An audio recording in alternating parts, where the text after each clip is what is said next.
Hey guys, this is North back again with another video. Today's video, I'm just going to do a fragrance haul of the fragrances that I've added more recently to my collection. Now, I didn't buy all of these fragrances at the same time. I had to order them from all different places, or I got a couple of them locally. So let's go ahead and see what I picked up. The first fragrance I want to mention is from the house of Antonio Alessandria, and this is Aurorae. Aurorae was released in 2019. Some of the notes in it are elemi, hazelnut, almond, beeswax, and cedar. This one was a sort of grail incense fragrance that I had been wanting to get in my collection ever since Dimitri Signature Scent mentioned it. And my guy here, he finally got it in locally. So the happiest thing about getting it was that he bought in 50 ml sizes instead of the 100 ml. So I didn't have to pay the 100 ml price. I also don't need 100 ml of almost any fragrance. Let's go ahead and keep it moving. The next fragrance I want to mention is from the house of Profumum Roma, and this one is called Acqua Viva, live water. I can't translate everything, but this one I know. So Acqua Viva is one I wanted to pick up because I had read that it smells very similar to lemon lime from Mancera, which is one of my probably top 3 or top 2 favorite fragrances from Mancera. There aren't a lot of them that I particularly like. This one's considered a woody aromatic. It was released in 2006. Some of the notes on it are Amalfi lemon, there's Virginia cedar, there's laburnum, and that's it. Only those 3 notes are listed.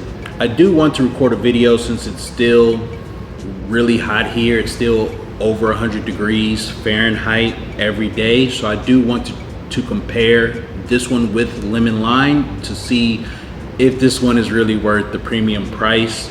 I believe 100 ml, at least from Lucky Scent, it costs $275. So they're not cheap. So I was happy to pick up an 18 ml. The only other fragrance I own from the house is Olibanum. I picked this up at the beginning of the year from locally from my guy here. He actually went to Rome and picked up some for some of his clients, and I was able to get this. So this is how much I've used from it. I don't know how many times I've worn it. So you get a decent number of wears out of an 18 mil. 10 mil is a good amount to have, so 18 mil is even better. And I'm enjoying it so far. I'll definitely give it some more wear in the next few days. Moving on. Next fragrance I want to mention is from the house of Labo, and this one is Aldehyde 44. Aldehyde 44 is a Dallas exclusive. You can only get the city exclusives from Labo in September. It is now September. This one says that I purchased it on September 1st, but I did order this online from the Labo website directly, because here in Kuwait they do have a Labo boutique, but this year they got less than half of the entire collection. Last year they got all of them. Last year I got Ben Join 19. This year they don't even have Ben Join 19. So Aldehyde 44 was the only one I really wanted to check out. Luckily, the US site allows you, or they make it available for you, to buy 15 ml. So I decided to do that instead of paying, this high price for 50 ml and I don't know what it smells like. It was released in 2006. Aldehyde 44 has, of course, aldehydes, musk, ambrette seeds, woodsy notes, and tuberose as some of the main notes in it. I did want to pick it up again because I really do love aldehydes and fragrances. It is very reminiscent. Aldehyde 44 is very reminiscent of Chanel No. 5, Chanel No. 22. It's closer to number 22 than it is to number 5. Now that I've smelled it, I've gotten a decent couple, at least one good wear out of it so far. From what I get from it at the moment is that I don't think that it is worth paying the extra money. It's not that much better, or it's not that much different from, say, Chanel No. 22 to justify the price, because the sizes are like 200 ml and 75 ml. The 75 ml is around $200 of the Chanel, and this one for a 50 ml is $350. So you know, it's just up to you. But I'm glad I was able to check it out this year. We'll see what happens with it. Moving on. The next fragrance I want to mention is from the house of Diptyque. This is the Harrods exclusive. This is Opsis. It's considered a floral fragrance.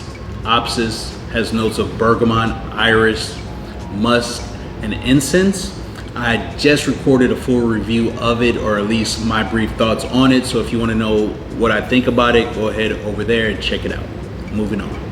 The next fragrance I want to mention is my most recent, the one I got most recently. I was able to find a tester bottle of it. It is from the house of Bvlgari, and this one is called Kobraa.